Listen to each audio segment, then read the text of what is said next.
uma honra, é indescritível a sensação de poder estar aqui hoje, não apenas como um ouvinte, um mero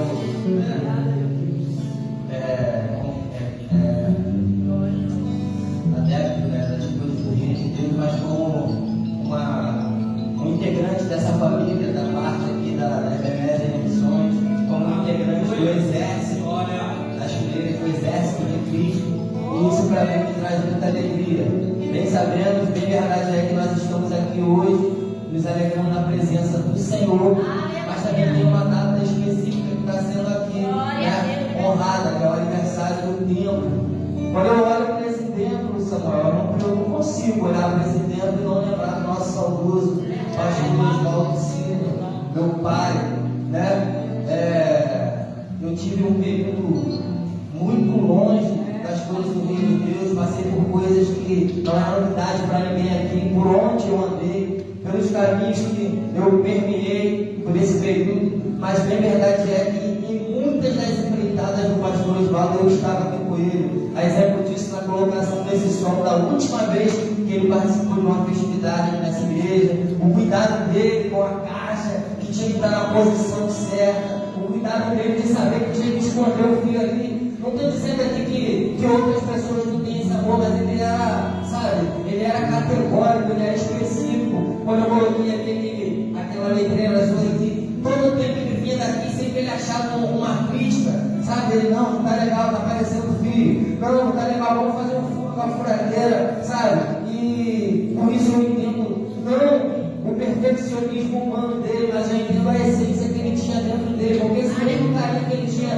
pelo tempo, ele tinha por almas, ele tinha pela igreja, ele tinha, por este lugar aqui, porque isso aqui não foi apenas um templo, uma igreja construída, não, existe uma história por detrás de Ebenezer em Missões. Vidas foram transformadas aqui nesse lugar, vidas foram consertadas aqui nesse lugar, pessoas foram alcançadas por milagres aqui. Aleluia! Deus entendeu que ele não era apenas um servo, mas também ele tinha que atuar como um canal de bênção na vida de pessoas. E quando eu olho para canal de bênção, eu vejo figuras aqui na igreja que eu não posso deixar de expressar a alegria que eu tenho em ver nosso diácono de Djalma, que sempre, toda vez que vivia na rua, dirigia uma palavra a mim. Toda vez que ele passava por mim, ele fazia questão de parar, de me dar uma atenção, de expressar o interesse que ele tinha pela libertação da minha alma, E a liberdade que nós entendemos que eles foram deixados isso como mandamento, e ir por todo mundo e pregar o evangelho a toda a criatura, não a algumas, não aquelas que nos convêm, mas a todas, porque o nosso Deus ele não faz acepção de pessoas. O nosso Jesus Cristo, que fora crucificado no Calvário, ele não faz acepção de pessoas. E por que eu estou falando isso? Não tem como falar de você, que chorou comigo. Olha só, eu estou com o texto aberto aqui no livro de Marcos. Marcos, no seu capítulo 5, o versículo 2 e o 4. Talvez eu nem precisasse ler, mas eu vou fazer isso no texto, que se trata de um camarada que estava endemoniado, não conhecido biblicamente falando, pelo endemoniado de Gadara. E a Bíblia vai dizer, versículo 2 do capítulo 5 de Marcos: ao desembarcar logo dentro dos sepulcros, ao seu encontro um homem possesso de espírito imundo. E o 4, porque tendo sido muitas vezes presos com grilhões e cadeias, as cadeias foram quebradas por ele, e os grilhões despedaçados, e ninguém podia subjugá-lo. E quando eu olho para esse camarada, para esse endemoniado gadareno, eu consigo, irmãos, fazer uma analogia da minha vida. Eu não poderia, a cada um nós temos um ministério, Deus Francisco. Eu não posso abrir mão de falar o que Deus fez na minha vida. Eu posso ir num congresso de maior expressividade, com clima mais lindo que for. Eu vou chegar lá e a minha fala vai ser: Jesus Cristo cura, salva e liberta. Não tem potestade maligna, não tem demônio, não tem dependência química, não tem complexo de inferioridade. Quando se depara com Jesus, o Santo de Israel, Espírito Santo de Deus, sobre a boca, Espírito Santo, e esse domínio maligno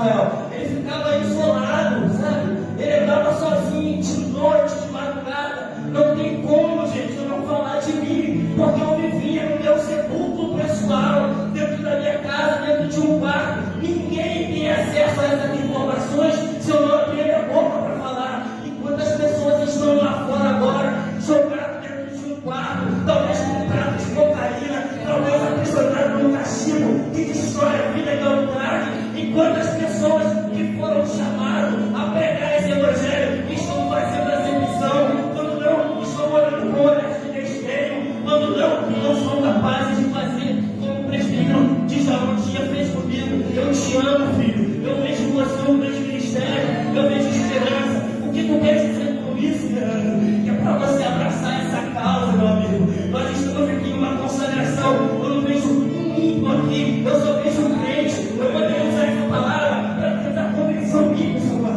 Mas não tem como, porque eu tenho. Eu espero que esteja ouvindo. Mas eu tenho uma geração que foi chamada, separada e escolhida para cumprir essa determinação, ora delegada pelo nosso Deus. E que determinação é essa? E por todo mundo, pregar o Evangelho a toda criatura. Eu quero com isso fazer você entender que quando você passa na rua e vê um camarada se drogando, quando você passa numa rua e vê alguém sujo, aquilo dali não é a escolha daquela pessoa, ela está aprisionada, igual esse camarada que estava ali, ó, num quadro angustiante, num quadro deplorável, onde as pessoas até tentam aprisionar ele, Samuel, mas aprisionam de forma errada, porque o que liberta o homem é a palavra, porque o que transforma é Jesus.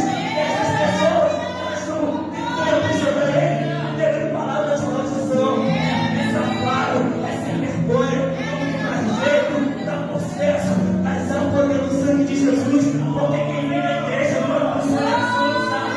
É porque é compromisso com Deus.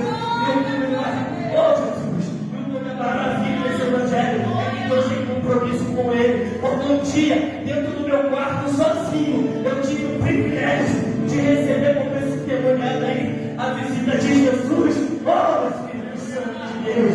E quando ele chegou para mim, as cadeias se caíram, não como antes, quando eu abri a porta para sair atrás de droga, quando a minha família tentava me levar para um centro de recuperação, e eu quebrava as portas para sair de lá, Samuel, porque era forte a opressão que tinha dentro de mim, que me levava a fazer coisas horríveis, coisas que eu olho hoje e falo, enojado aqui, Senhor, me perdoa, Senhor, mas louva a Deus, porque aqui tem pessoas que estão dispostas a ser Jesus, não chegar lá por algum motivo, porque ele está em outros lugares, mas tem gente aqui que está disposta a lá, como o irmão de Jó me falar, eu te amo, tem gente lá fora que só está esperando isso, às vezes até um copo d'água, está passando na rua, está aqui, sabe, acometido por problemas, angústia, depressão, problema com toda sorte de coisas ruins desse mundo, e eles só estão ouvindo, Jesus te ama. Então a partir de hoje eu quero convidar vocês que aqui estão, não por vaidade,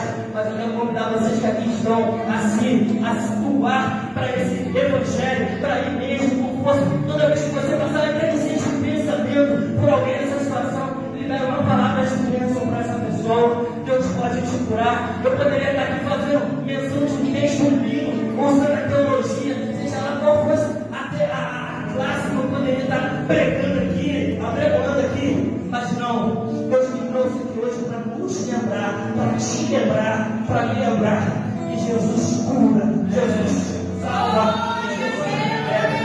Então, quero falar com você. Quando você olhar para alguém, e quando eu falo de demônio, de possessão demoníaca, tem pessoas que estão aprisionadas dentro da igreja, mas ele está aprisionado, quadros de depressão, complexo de inferioridade. Eu vim aqui dizer para você, Jesus Cristo cura, salva e liberta. Olha só para isso aqui, ó. Se ele fez na minha vida, quem é que ele disse que não pode fazer na vida de quem está lá fora? Quem disse que ele não pode fazer?